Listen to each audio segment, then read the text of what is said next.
My dear students, welcome to my YouTube channel chemistry for you. जैसा कि last lecture तक हमने fourth unit जो केमिकल काइनेटिक्स है उसको शुरू किया था। उसके इंट्रोडक्शन के बारे में, इलेक्ट्रोकेमिस्ट्री की डेफिनेशन के बारे में हमने जाना था। उसके साथ साथ हमने रेट ऑफ रिएक्शन क्या होती है ये भी जाना। कुछ एग्जांपल्स लिए रेट ऑफ रिएक्शन को लिखने के कि रेट ऑफ रिएक्शन किसी एक पर्टिकुलर केमिकल रिएक्शन के लिए रेट ऑफ रिएक्शन कैसे लिख सकते हैं, ये सारी चीज़ें हमने पता करी थी। अब बात आती है कि हम इस चैप्टर को आगे मूव करने से पहले मैं सिर्फ इतना पूछना चाहूँगा कि अगर आपकी कोई प्रॉब्लम है पिछले लेक्चर से लेकर, अगर आपने नहीं भी देखा है पिछला लेक्चर तो आई बटन पे जाके पिछला जो लेक्चर है वो जाके देख सकते हैं।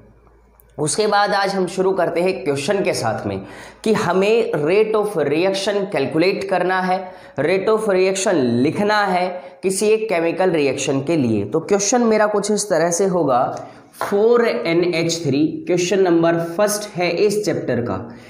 4NH3 अमोनिया गैस है 5O2। It will be gives us, हमें यहां से मिलता है 4NO प्लस 6H2O। ये केमिकल रिएक्शन दे रखी है, इसे नोट कर लें आप एक बार। 4NH3 plus 5O2 gives 4NO plus 6H2O। एक केमिकल रिएक्शन दे रखी है जिसमें अमोनिया जो है वो ऑक्सीजन के साथ रिएक्ट करता है। पूछा क्या है तो यहां दिया हुआ है concentration of NH3। Concentration of NH3 मतलब अमोनिया का कॉन्सेंट्रेशन दे रखा है। चेंजेस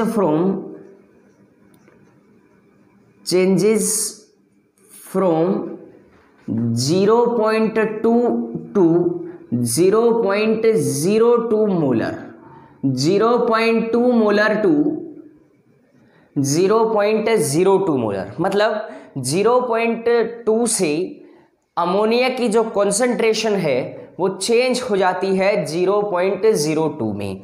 अब उसके बाद आगे की बात अगर हम करते हैं, इन 3 मिनट्स, टाइम भी दे रखा है इन 3 मिनट्स, ठीक है। अब आपको क्या करना है, क्वेश्चन में दिया गया है कैलकुलेट, आपको क्या क्या कैलकुलेट करना है। कैलकुलेट में क्वेश्चन नंबर फर्स्ट ये पूछा गया है rate of reaction, rate of reaction, ठीक है। कोशिश करो क्वेश्चन हो जाए आपसे। रेट ऑफ रिएक्शन लिखना है। दूसरा rate of disappearance of O2, rate of disappearance of O2। और तीसरा जो क्वेश्चन पूछा गया है वो है रेट ऑफ अपीयरेंस ऑफ, यहां से आपसे पूछा गया है NO and H2O, NO and H2O। 3 question, एक क्वेश्चन के अंदर एक केमिकल इक्वेशन से हमें 3 क्वेश्चन पूछ लिए गए। सबसे पहले हमें बताना है रेट ऑफ रिएक्शन क्या होती है, फिर बताना है rate of disappearance of O2 इस केमिकल रिएक्शन के लिए क्या होगी, उसके बाद हमें बताना है rate of appearance of NO और H2O। ये चीज़ें हमें बतानी है।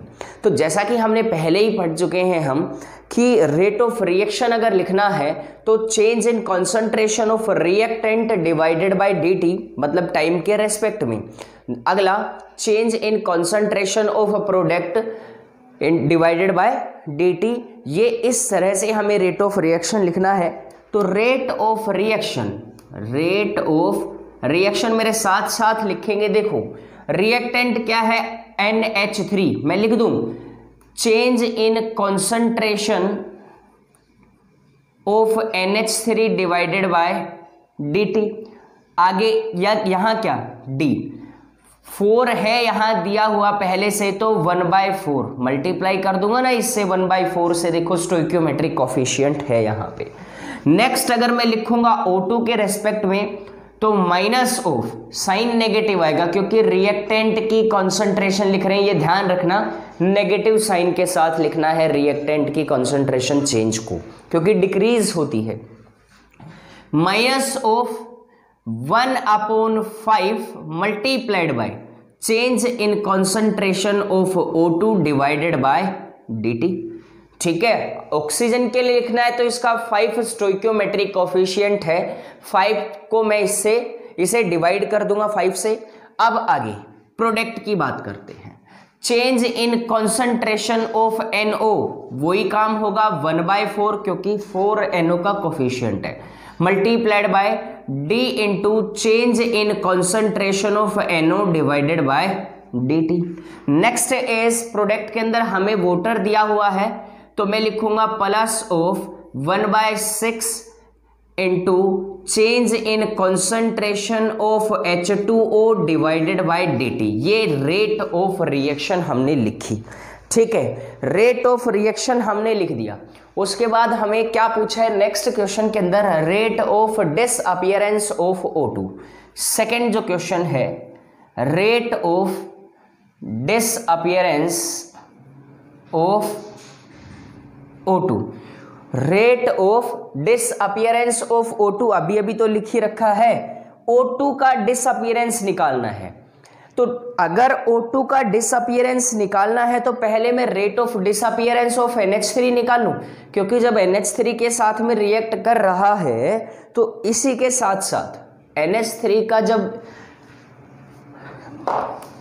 Rate of disappearance of NH3 मैं लिखता हूं, क्यों लिख रहा हूं मैं NH3 का, क्योंकि जैसे जैसे हमें टाइम और कॉन्सेंट्रेशन NH3 का दिया हुआ है, अगर मेरे पास rate of disappearance of NH3 आ जाए तो इन सभी को एक दूसरे के साथ कंपेयर करके, NH3 के साथ कंपेयर करके मैं ये वैल्यूज को कैलकुलेट कर सकता हूं। कैसे? तो देखिएगा, rate of disappearance of NH3 क्या लिखना है, minus of 1/4 multiplied by change in concentration of NH3 divided by dt। ऐसा ही तो है। अगर ऐसा है तो अब यहां से इसकी चेंज इन कॉन्सेंट्रेशन कैलकुलेट करोगे तो 0.02 में से 0.2 घटा दो। चेंज इन कॉन्सेंट्रेशन ऐसे करोगे, final concentration minus initial concentration, 0.02 minus 0.2, ऐसे जब आप घटाते हो इसे तो यह आएगा 0.18 डिवाइडेड बाय टाइम कितना 3 मिनट्स, टाइम कितना 3 मिनट्स। ये सारा मैंने मल्टीप्लाई करके लिखा 1/4।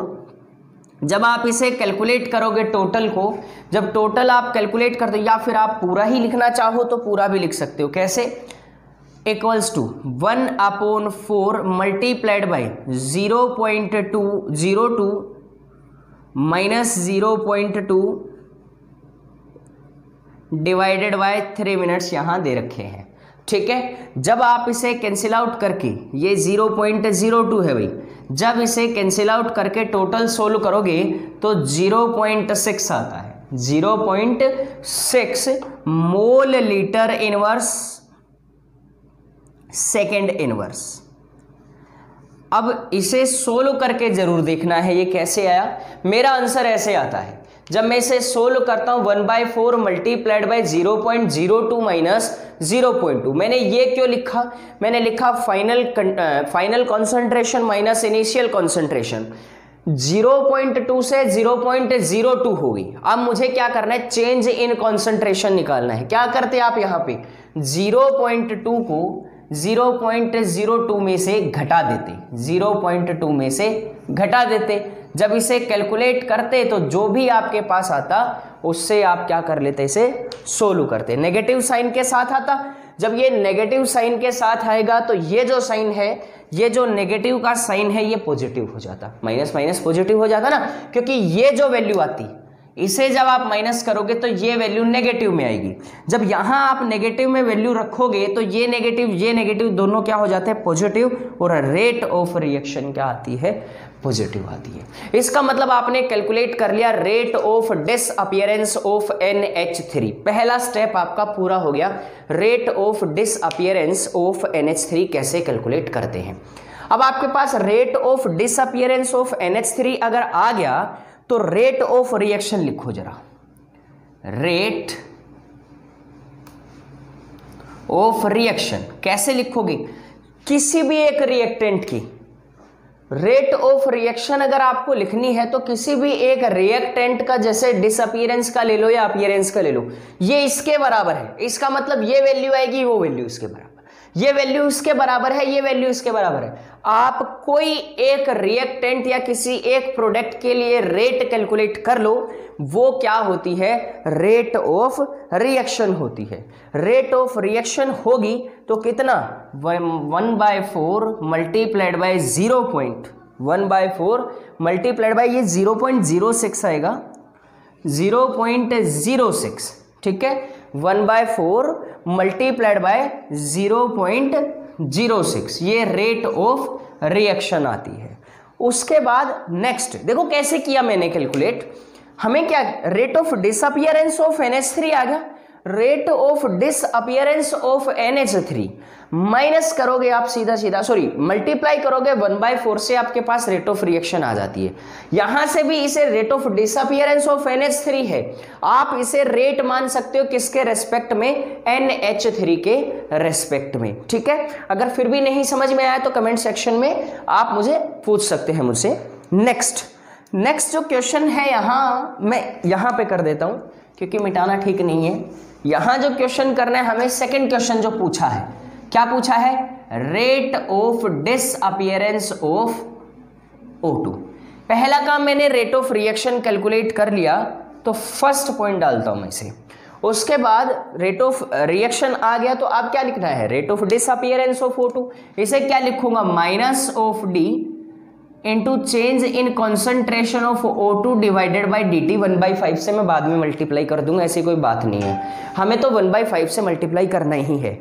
अगर ऐसा है तो मैं इन दोनों को कंपेयर करूं, minus of 1/4 into change in concentration of NH3 divided by dt, ये रिएक्शन के अंदर, रेट ऑफ रिएक्शन के अंदर भी बराबर है, तो minus of d of change in concentration, ये 1/5 आएगा, minus of 1/5 multiplied by change in concentration of O2 divided by dt। ऐसा लिख तो सकते हैं, दोनों चीजें बराबर हैं, तो अगर हम ऐसा लिख देते हैं तो जो वैल्यूज आपके सामने दे रखी है, जो वैल्यूज आपके साथ दे रखी है, तो वो आप लिख दोगे कैसे, minus of d of change in concentration of O2 divided by dt equals to, ठीक है, ये 5 जो है वो मैं इधर लेके आता हूं, तो आएगा 5 divided by 4 into change in concentration, कितना, चेंज इन कॉन्सेंट्रेशन, मल्टीप्लाई करके लिखते हैं, change in concentration of NH3 divided by dt, इतना लिखा। अब जो वैल्यू है अपने पास में वो लिख दो, ये जो टोटल वैल्यू है change in concentration of NH3, ये आपके पास आती है 0.06। ये जो टोटल वैल्यू है आपके पास, ये कितनी आती है, 0.06, ठीक है। इस वैल्यू को आप कैलकुलेट करते हो तो 0.06 mole litre inverse second inverse के बराबर आती है। अब यहां से आप इसे rate of disappearance of O2 लिख सकते हो, आपके पास आ जाता है। एक बार मैं फिर से रिपीट कर देता हूं, देखो हमें क्या लिखना है, रेट ऑफ रिएक्शन। जनरल हमें रेट ऑफ रिएक्शन लिखना है, तो minus of 1/4 multiplied by d of, मतलब change in concentration of dt equals to minus of 1/5 into change in concentration of O2 divided by dt। ये सारा कुछ process हम पहले पढ़ चुके हैं, तो हम ऐसे लिखेंगे। अब हमें क्या करना है, rate of disappearance of NH3 calculate करना है, तो माइनस ऑफ 1/4 इंटू NH3, मतलब change in concentration of NH3, यहां d लिखेंगे आप, थोड़ी मिस्टेक हो जाती है फ्लो में, NH3 डिवाइडेड बाय dt। जब ये वैल्यू लिखते हो आप, तो ये जो वैल्यू है वो आएगी आपके पास 1/4 multiplied bye 0.06 mole litre inverse second inverse, ये आ गया आपके पास। तो रेट ऑफ रिएक्शन आपके पास ये आ गई, रेट ऑफ रिएक्शन भी आ गई और rate of disappearance of NH3 भी आ गया। यही है, जो भी है सब कुछ आपके पास ये निकाल सकते हो। अब क्या करना है हमें, सेकंड क्वेश्चन में ये पूछा है कि rate of disappearance of NH3 क्या, सॉरी O2 क्या होगा। तो rate of disappearance of O2 अगर आपने कैलकुलेट करना है तो कंपैरिजन कर दो सीधा सीधा। NH3 की आपने निकाल लिया, पहले रेट भी निकाल ली, या आप ये कह सकते हो कि rate of disappearance of NH3 भी आपने क्या कर लिया, कैलकुलेट कर लिया। अगर कैलकुलेट कर लिया तो सीधा लिखेंगे, कंपेयर करेंगे, ये जो वैल्यूज हैं ये जो आती हैं ये rate of disappearance of O2 आती है। ठीक है, अब नेक्स्ट जो हमें लिखना है rate of appearance of NO और rate of appearance of H2O, वो भी हम साथ के साथ लिखते हैं।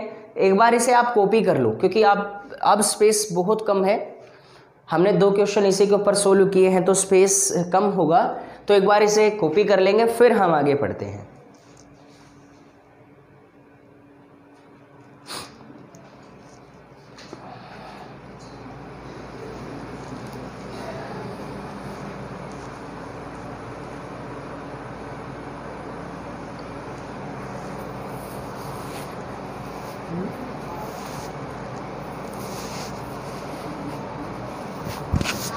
हाँ, तो आप लोगों ने लिखा होगा, अब हम यहाँ से मिटा देते हैं इसको,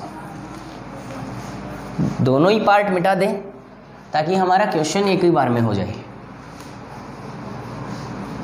थर्ड जो पार्ट है इस क्वेश्चन का, याद रखना हमने क्या क्या इनकी वैल्यूज निकाली हैं। जो थर्ड पार्ट होगा, थर्ड पार्ट हमने निकालना है पहले एक एक करके, rate of appearance of NO, यही निकालना है। Rate of appearance of NO क्या लिखते हैं आप, rate of appearance of NO को, rate of appearance of NO होता plus of 1/4 sorry, rate of appearance of NO 1/4 multiplied by change in concentration of NO divided by dt। ऐसा ही तो होता। अगर ऐसा है फिर से क्या कर दूं, इसे कंपेयर कर दूं किसके साथ, हमें कंपेयर किसके साथ में करना है, कंपेयर वो ही हमें वोटर के साथ में करना है, मतलब 1/4 minus of into change in concentration of NH3 divided by dt। 0.06 लिख सकते हो। एक ये क्वेश्चन आपको सोल्व करना है। फोर्थ इसी के अंदर sorry, rate of appearance of H2O आपको ये भी क्या करना है, कैलकुलेट करना है। तो क्या लिखोगे, same minus of 1/6 multiplied by change in concentration of H2O divided by dt equals to change in 1/4 into change sorry multiplied by d change in concentration of NH3 divided by dt। ये दोनों question आपने solve करने, question तो मैंने solve कर दिए, आपको तो सिर्फ वैल्यू पुट करनी है और सोल्व करना है। क्वेश्चन को जरूर सोल्व करें। इसके इन दोनों के आंसर मुझे एक बार कमेंट सेक्शन के अंदर बताएं। उसके बाद हम हमारा आगे का टॉपिक डिस्कस करते हैं। सिर्फ कैसे कैलकुलेट करना है, हमें कंपैरिजन करना है। कंपैरिजन कैसे भाई, अगर हमें किसी एक रिएक्टेंट या किसी एक प्रोडक्ट की रेट ऑफ रिएक्शन के बारे में पता है या हमने कैलकुलेट कर लिया गिवन डेटा के बेस के ऊपर, अगर हमने पता कर लिया तो हम क्या करेंगे, वहां से रेट ऑफ रिएक्शन कैलकुलेट करेंगे, rate of appearance of disappearance calculate करेंगे। ऐसा होने के बाद जब कंपैरिजन हो जाए तो बाकी के जो रिएक्टेंट और प्रोडक्ट प्रेजेंट हैं उन रिएक्टेंट और प्रोडक्ट का भी हम rate of reaction, rate of appearance, rate of disappearance, ये सारी चीजें हम पता लगा सकते हैं। तो एक बार इसे कॉपी करना, फिर हम आगे हमारे आगे के टॉपिक को डिस्कस करते हैं। एक बार इसे कॉपी करेंगे फटाफट से।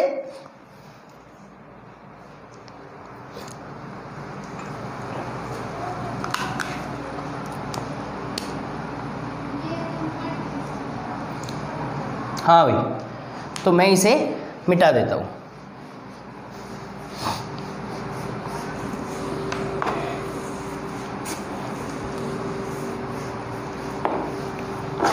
इतना हमने पढ़ा, सही बात है, आ भी गया होगा समझ में।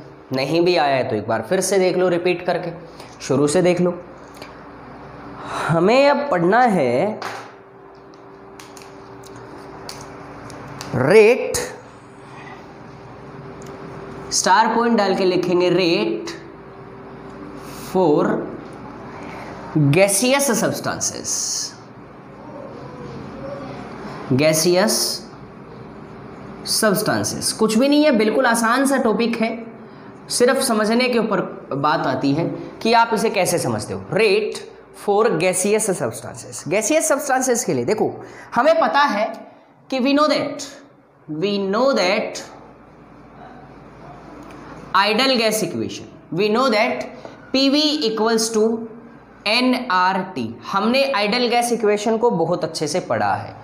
अगर हमें गैसेस का तो प्रेशर मिलेगा रिएक्शन के अंदर, तो प्रेशर इक्वल्स टू N/V/RT मिलेगा हमें, ऐसा ही तो मिलेगा, प्रेशर इक्वल्स टू N/V/RT। ये ध्यान में रखेंगे कि प्रेशर अगर किसी भी गैस का लिखना है तो हम क्या करेंगे, number of moles of the gas divided by volume of the gas multiplied by gas constant and temperature R और T। इतना हमें पता है। तो अब अगर कोई भी केमिकल रिएक्शन, कोई भी गैसियस रिएक्शन हमें मिलती है तो उसकी रेट ऑफ रिएक्शन पर हमें कॉन्सेंट्रेशन नहीं लिखनी है, क्योंकि देखो जो गैसेस हैं वहां हमें कॉन्सेंट्रेशन नहीं, प्रेशर दिया हुआ मिलेगा। अब प्रेशर दिया हुआ मिलेगा तो आप सीधा ही ऐसे नहीं कर सकते कि भाई कॉन्सेंट्रेशन लिखी और मतलब प्रेशर लिखा, चेंज इन प्रेशर और सीधा आप कर दोगे, ऐसा नहीं है। तो कैसा है, तो वो देखेंगे हम कि सपोज एक रिएक्शन मान लेते हैं हम, N1 of A plus N2 of B, it will be gives us, एक केमिकल रिएक्शन है, N3 of C plus N4 of D। ये सभी गैसेस हैं, मतलब A भी गैस है, B भी गैस है, C और D दोनों गैसियस प्रोडक्ट्स हैं। A और B दोनों गैसियस रिएक्टेंट है और ये प्रोडक्ट है। तो अगर आप लिखना चाहोगे रेट, तो रेट कैसे लिखोगे, देखना मैं लिख रहा हूं minus of 1/N1 multiplied by change in concentration of A divided by DT। एक बार जनरली लिख रहा हूं मैं, ध्यान रखना हमें सिर्फ सीधा ऐसे ही नहीं लिखना है। Equals to minus of 1/N2 multiplied by change in concentration of B divided by DT। Equals to products के लिए लिखनी है हमें, तो plus of 1/N3 multiplied by change in concentration of C divided by DT equals to plus of 1/N4 multiplied by change in concentration of D divided by DT। यही तो लिखना है, ये जनरल रेट ऑफ रिएक्शन है। Rate of reaction हमने लिखा on the basis of concentration terms, अभी तक हमने प्रेशर का जिक्र नहीं किया। अब यहां से हम करेंगे, हमें पता है कि P इक्वल्स टू हुआ N/V/RT, अभी आपने लिखा N/V number of moles of solute divided by volume of the solution, या number of moles of gas divided by volume of the solution किसके बराबर होता है, मोलैरिटी के। और मोलैरिटी को क्या लिख सकते हैं, कंसंट्रेशन। मोलैरिटी को क्या लिख सकते हैं, कंसंट्रेशन। तो इसका मतलब कि P pressure equals to CRT, P equals to pressure of the gas equals to CRT। कैसे रिलेट किया, क्योंकि N/V/RT, N/V जो होता है वो कॉन्सेंट्रेशन के बराबर होता है, मोलैरिटी के बराबर होता है। तो ऐसे तो रिलेट कर ही सकते हैं। अगर ऐसे हम रिलेट कर सकते हैं तो यहां से देखो, अब मुझे अगर प्रेशर ऑफ A गैस लिखना है, सो यहां से मैं शुरू करता हूं, pressure of A gas equals to concentration of A into RT। Pressure of B gas लिखना है, इसे इक्वेशन नंबर फर्स्ट मान लो, काम आएगी। Pressure of B equals to concentration of B into RT, इसे इक्वेशन नंबर सेकंड मानोगे। Pressure of C equals to concentration of C into RT, equation number 3। Pressure of D equals to concentration of D into RT, equation number 4। ये तो आप कर सकते हो, क्योंकि pressure calculate करना है तो P equals to pressure of a gas equals to CRT, C for concentration of the reactant और product into R gas constant having value 0.0821 and 8.314. It's totally depend on the base of the units of your reagent. ये आप जैसे ही apply करोगे वो दोनों values मैंने लिखवा रखी हैं आपको कि 0.0821 कहाँ अप्लाई करना है, 0.0821 को कैसे अप्लाई करना है और 8.314 को कहाँ कब और कैसे अप्लाई करना है. यहाँ से आप लिख सकते हो ये आ गया आपके पास प्रेशर आ गया, हर एक गैस का प्रेशर आ गया. अब यहाँ से अगर प्रेशर आ गया तो अब मुझे रेट ऑफ रिएक्शन लिखनी है. अब यहाँ से मैं क्या लिखना चाहूँगा, रेट. आप एक एक स्टेप को मेरे साथ साथ लिखें क्योंकि यहाँ थोड़ा सा ज़्यादा स्पेस की ज़रूरत होती है हमें. तो रेट अगर लिखनी है हमें, रेट ऑफ रिएक्शन लिखनी है तो प्रेशर लिखूंगा मैं. तो अब यहाँ कॉन्सेंट्रेशन तो लिख नहीं सकता क्योंकि कॉन्सेंट्रेशन लिखने से मुझे कुछ फ़ायदा नहीं होने वाला. जो गैसी रिएक्टेंट हैं वो गैसेस हैं, प्रोडक्ट जो है वो भी क्या है, गैसेस हैं. तो चलिए लिखते हैं -1/n1 into change in pressure of A, change in pressure of A into, यहाँ से आप लिख सकते हो अगर यहाँ कॉन्सेंट्रेशन निकालनी है आपको, अगर यहाँ से कॉन्सेंट्रेशन निकालनी है तो क्या लिखोगे, concentration equals to P divided by RT. ये ध्यान रखना, आपको क्या लिखना है, कॉन्सेंट्रेशन लिखनी है. तो pressure of A divided by RT, change in concentration लिख दिया मैंने. कैसे लिखा समझ गए होगे कि P इक्वल्स टू है CRT और C इक्वल्स टू आएगा P डिवाइडेड बाय RT. तो यहाँ P ऑफ A हो सकता है, P ऑफ B हो सकता है, P ऑफ C और P ऑफ D, तीनों कॉन्सेंट्रेशन, चारों कॉन्सेंट्रेशन हो सकती हैं. इतना लिखा. Equals to minus of 1/n2 into change in concentration of B, क्या होगा, P of B divided by RT divided by DT. सभी लिखेंगे इसको. उसके बाद प्रोडक्ट ये बराबर में है, जो इक्वल के अंदर है, ये यहाँ स्पेस नहीं है तो मैं यहाँ लिख रहा हूँ, into plus of 1/n3 change in concentration of C, P of C divided by RT divided by DT equals to plus of 1/n4 into change in concentration of D. तो क्या लिखूंगा, pressure of D divided by RT and divided by DT. एक बार फिर से मैं बता दूं कैसे लिखा मैंने. तो देखो P इक्वल्स टू है CRT. मुझे यहां से कॉन्सेंट्रेशन कैलकुलेट करना है तो क्या करूंगा, P divided by RT equals to C. यहां से लिखा मैंने. अगर ऐसा मैंने लिख दिया, ये रहा, तो ऐसा लिखने के बाद मैं एक एक रिएक्टेंट का जो चेंज इन कॉन्सेंट्रेशन है वो लिख सकता हूं. कैसे, rate equals to 1/n1 into D, change in concentration P of A divided by RT, P of B divided by RT, P of C divided by RT and finally P of D divided by RT. ऐसे हम लिख सकते हैं. ये आ गया मेरे पास change in concentration. अब change in concentration आ गया तो अब इसे आगे सिंप्लीफाई करके लिखते हैं. तो एक बार आप इसे कॉपी करें फिर हम आगे लिखेंगे. एक बार लिखेंगे सब. अब मैं ऊपर वाला मिटा देता हूं ताकि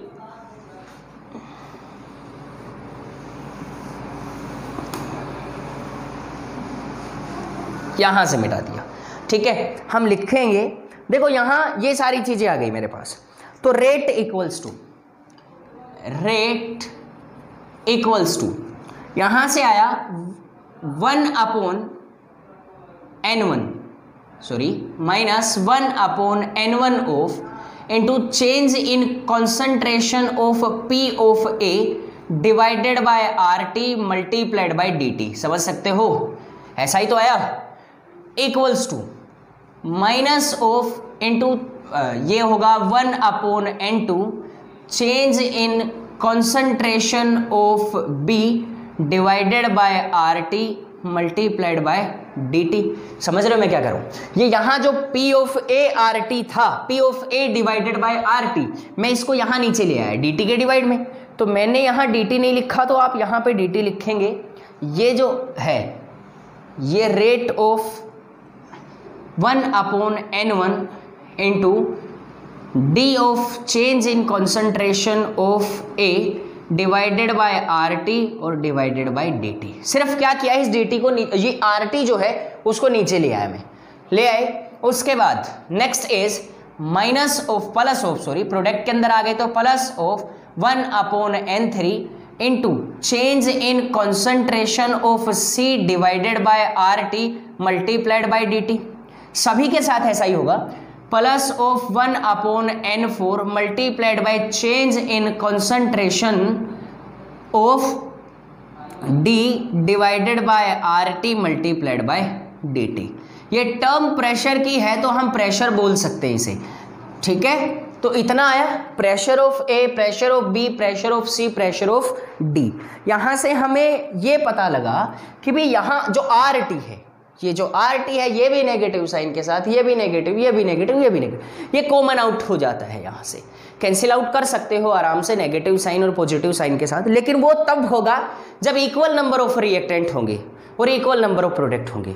कई बार ऐसा होगा कि इक्वल नंबर प्रोडक्ट नहीं होंगे, तो यहां से अगर हमें रेट ऑफ रिएक्शन निकालनी है, रेट ये तो निकाल ही दिया हमने, रेट इक्वल्स टू इसके बराबर होता है, तो रेट होगा change in concentration of C, मतलब pressure of C divided by dt, और ये होगा मल्टीप्लाई किससे, 1/n3 से, पॉजिटिव साइन के साथ होगा, इक्वल्स टू किसके बराबर, ये होगा d into change in pressure of C divided by dt। लेकिन और लेकिन क्या होगा, minus of, sorry plus of 1/n3, यार स्पेस नहीं है। अगर आपको कंसंट्रेशन की टर्म में लिखना है तो रेट ऐसे लिखेंगे, अगर आपको प्रेशर की टर्म में लिखना है तो 1/n3 multiplied bye 1/RT into change in pressure of C divided by dt, यही तो लिखेंगे। तो ये जो है ये रिलेशन है rate of reaction concentration terms के अंदर और रेट ऑफ रिएक्शन प्रेशर की टर्म्स के अंदर। सिर्फ 1/RT जो है वो आगे मल्टीप्लाई करना होता है, बाकी सारा प्रोसेस सेम है। तो एक बार लिख लेंगे फिर आगे की बात करते हैं, ठीक है। तो यहां से यूनिट्स जरूर लिख लेंगे। यूनिट्स अगर हम प्रेशर में लिखते हैं तो आता है ATM सेकेंड इनवर्स, क्योंकि टाइम ही नीचे होता है, प्रेशर ऊपर होता है, तो ATM सेकेंड इनवर्स। और अगर in the base on the basis of concentration अगर हमें लिखना है तो आता है मोल लीटर इनवर्स और सेकेंड इनवर्स, ठीक है। तो कॉपी करेंगे, फिर हम एक क्वेश्चन देंगे आपको।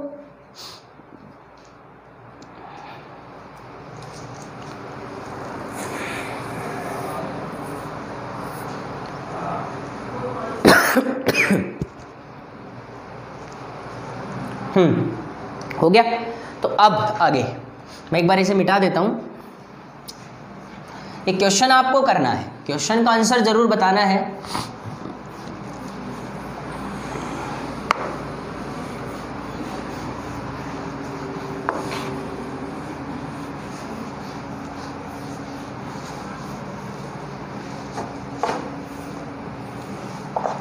देखो मैंने अभी अभी लिखाया आपको कि रेट ऑफ, एक बार रिपीट कर ले हम, रेट अगर लिखनी है, अगर in the form of concentration लिखनी है तो आप क्या लिखोगे, माइनस ऑफ, रिएक्टेंट होगा तो minus of change in concentration divided by dt, ऐसा लिखोगे। अगर आपको रेट लिखना है प्रोडक्ट की फॉर्म में, ये समझ लोगे तो आगे का पीछे का जो भी है समझने की जरूरत नहीं है। Minus of change in concentration, या ये लिखोगे minus of 1/RT multiplied by change in pressure of the substance divided by dt, ये लिखना है। कि ये तो लिखना है गैसेस के लिए, फॉर गैसेस, ठीक है, ये लिखना है फॉर सॉलिड्स और लिक्विड्स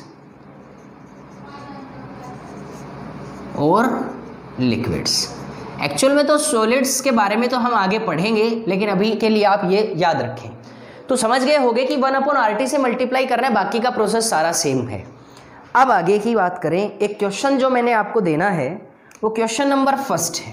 क्वेश्चन नंबर सेकंड होगा शायद इस चैप्टर का। तो क्वेश्चन नंबर सेकंड इज, आपको दिया गया है A gas will be react with B gas and give the product of C gas. आपको ए गैस और बी गैस दोनों आपस में रिएक्शन करती हैं और रिएक्शन करके आपको एक गैस देती है जिसको सी है। At a time T equals to 0 time के ऊपर इसकी कॉन्सेंट्रेशन 0.4 एटीएम होती है। 0.4 एटीएम प्रेशर होता है, सॉरी, इसका जो प्रेशर होता है 0.8 एटीएम। समझ रहे हो मैं क्या लिख रहा हूँ? इसका प्रेशर 0 होगा, बना ही नहीं है, ठीक है। समझ रहे हो मैं क्या कह रहा हूँ कि एक टाइम t इक्वल्स टू 0 मतलब इनिशियल प्रेशर दे रखा है a का 0.4, b का 0.8 एटीएम। उसके बाद after 5 minutes t equals to 5 minutes, 5 minute के बाद इसका जो कॉन्सेंट्रेशन, इसका जो प्रेशर रह जाता है वो रह जाता है 0.2 और इसका रह जाता है 0.6 और यहां इसका जो प्रेशर बन जाता है 0.4 बन जाता है, ठीक है। एटीएम के अंदर है सब ये, और यहां पे ये भी क्या है, एटीएम के अंदर, ठीक है। अब आपको क्या करना है, calculate the rate of reaction. Calculate the rate of reaction. Calculate the rate of reaction in mole litre inverse और मिनट इनवर्स या सेकंड इनवर्स, आप जैसा चाहें बता सकते हैं।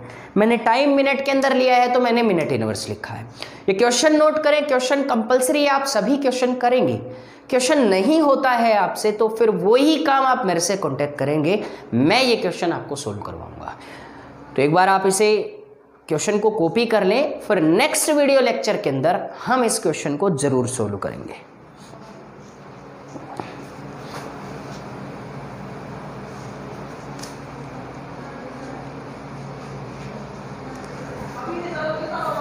उसके बाद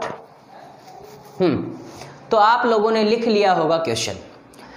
देखिए आज के लिए सिर्फ इतना ही, उसके बाद हम नेक्स्ट वीडियो लेक्चर के अंदर इस क्वेश्चन को भी सोल्व करेंगे और आगे हम टाइप्स ऑफ रिएक्शंस के बारे में डिस्कस करते हैं on the basis of rate, हम पहले भी कर चुके हैं। उसके बाद केमिकल रिएक्शंस के बारे में डिस्कस करेंगे। देखो तो जहाँ तक मेरा आपसे सिर्फ इतना ही अनुरोध है, अगर आप वीडियो देखते हो तो वीडियो को लाइक करें, कमेंट करें, शेयर करें, चैनल को सब्सक्राइब करना बिल्कुल ना भूलें। अगर आप लोगों ने अभी तक चैनल को सब्सक्राइब नहीं किया है तो जितना ज़्यादा हो सकता है दबा के शेयर करें, ताकि ये इन्फॉर्मेशन जो है वो बाकी के पास में भी, आपके फ्रेंड्स के पास में, आपके फैमिली मेम्बर्स के पास में, आपके सिबलिंग्स के पास में पहुँच सके।